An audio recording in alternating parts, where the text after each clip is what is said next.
Welcome to day 16 of our journey through the C++ standard template library. Today we explore a very interesting and often underutilized container, the multiset. Unlike the set container, which strictly disallows duplicate values, a multiset permits duplicates, making it ideal for cases where repeated values are significant. Just like set, all elements remain sorted by default in ascending order, and this property is maintained internally using a red-black tree, which is a type of self-balancing binary tree.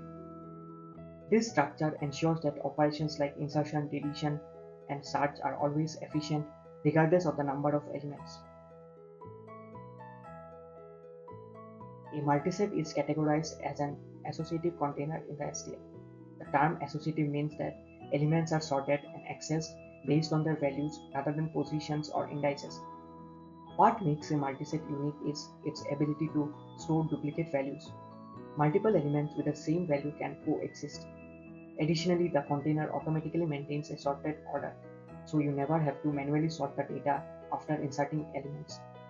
The internal mechanisms of the multiset are designed to offer fast access for searching, inserting, and deleting elements, all with a time complexity of log n due to the underlying balanced tree.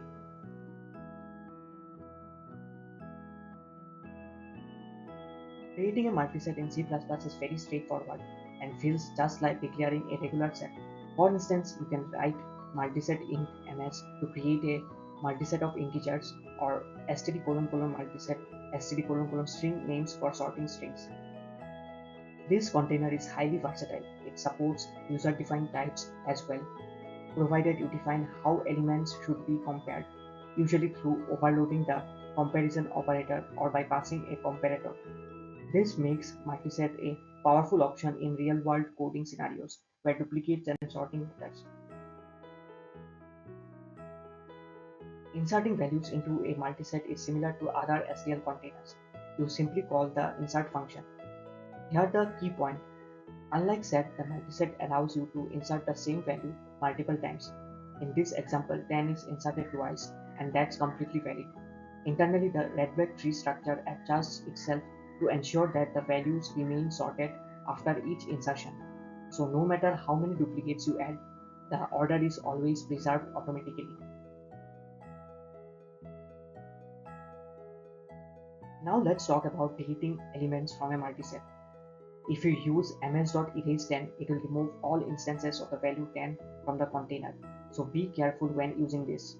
But what if you want to remove only one occurrence of a value that appears multiple times? For that, you can use an iterator. First use find to locate the value and then pass the iterator to erase. This approach gives you fine-grained control over the deletion process, which is crucial when working with repeated values. The multiset offers handy functions like count and find to work with its contents. The count function tells you how many times a particular value appears in the multiset. This is especially useful when you are analyzing frequencies or validating duplicates. The find function returns an iterator at the first occurrence of the given value. If the value does not exist, it returns ms.end. This is particularly useful when you are looking to perform operations on specific entries. Iterating through a multiset is both simple and powerful. Using a range-based for loop, you can visit each element in sorted order, and yes, that includes duplicates. So if you have inserted the number 10 3 times, you will see it 3 times during iteration, appearing in their proper sorted position. This property makes the multiset ideal for outputting or analyzing ordered data with repetitions such as logs, scores, or events. By default, multiset sorts elements in ascending order, but what if you need the largest elements first? That's where custom comparators come in. By passing greater int as the second template argument, you can create a multiset that sorts elements in descending order. This is extremely useful in applications like leaderboards, priority systems, or anywhere you need to track and display the top values first. Let's compare set and multiset side by side. First and foremost, sets do not allow duplicates, while multisets do. In terms of performance, both offer logarithmic time for insertion and lookup due to their tree-based structures, and both maintain sorted order. So the main deciding factor is whether your use case requires duplicate handling. If yes, multiset is the clear winner. Let's explore where multisets shine in real-world applications. You can use them to store game or exam scores where multiple players might have the same score. They are excellent for word frequency analysis, where each word's occurrence is counted. They help manage timestamps and event collisions, particularly in logging systems.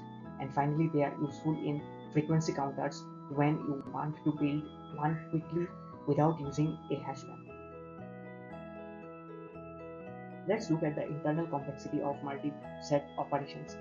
Insertion, deletion, and search all have a time complexity of log n thanks to the self-balancing red-black tree. Iterating through the multiset takes n time since you are simply walking through each element in sorted order. This consistent performance, regardless of data size, is a major strength of tree-based containers like Multiset. Let's bring it all together with a quick hands-on example. First, take a list of numbers from user input or a file. Insert these numbers into a multiset and remember, duplicates are welcome. Next, use count to find how many times a value appears. Finally, practice erasing both all occurrences of a value and just a single instance. This hands-on session will solidify your understanding of multiset behavior. Here's a practical use case, an exam score tracker. Students often take multiple tests and we need to store all their scores. A multiset is perfect for this because it allows repeated scores while keeping them sorted. You can easily retrieve the top few scores using a descending multiset or remove a specific score if a re-evaluation occurs. It's clean, efficient, and gets the job done without extra logic. Let's summarize today's key points. The multiset container allows you to store duplicate elements while maintaining them in sorted order. It is built on Black-Bat tree, which guarantees logarithmic time complexity for core operations. Insertion, deletion, and search are straightforward, and you can use custom comparators to tweak the ordering. All of these features make multiset an ideal choice for applications that are sensitive to duplicates and order. To reinforce today's learning, here are a few practice problems. First, try inserting values with duplicates into a multiset and use count to track how many times each appears. Next, implement logic to erase only one instance of a duplicate value. Finally, use a descending multiset to store a list of scores and retrieve the top 3 highest values. These problems will help you gain practical mastery of the multiset container.